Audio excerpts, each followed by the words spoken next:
फसाए बैरी जाल माए रानी मोला फसाए बैरी जाल माँ।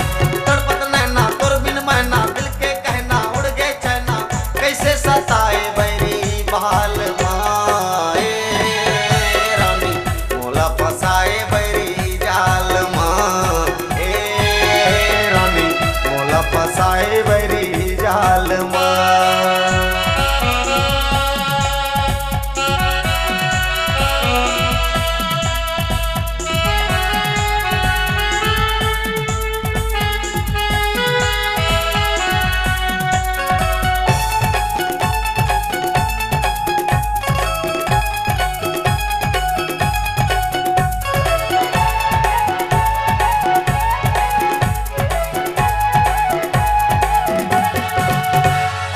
तोरे तो रूप हरानी देखत बेमिसाल है मात की बिंदिया चमके रानी उम्र 16 साल है।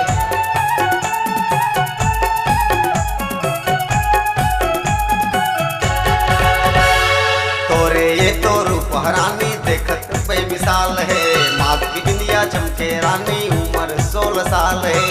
चुनरी उठाए गोरी गाल लाए रानी मोला फसाए बैरी जाल माँ रानी मोला फसाए बैरी जाल माँ।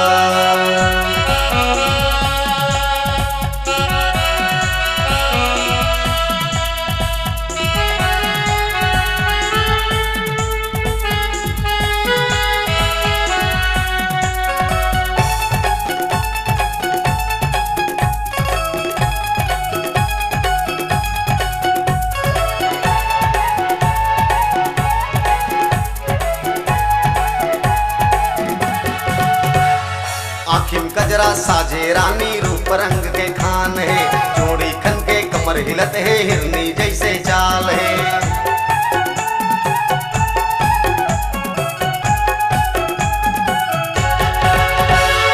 आखिम कजरा साजे रानी रूप रंग के खान है जोड़ी खन के कमर हिलत है हिरनी जैसे चाल है। बिजली गिराए नवा साल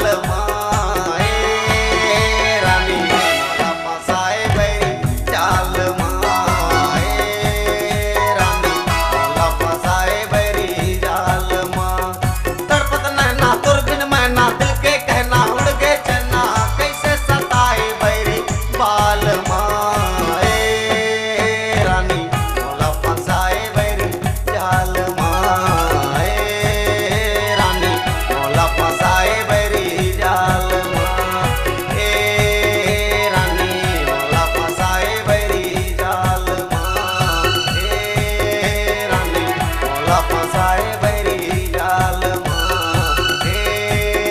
रानी मोला फसाए बैरी जाल।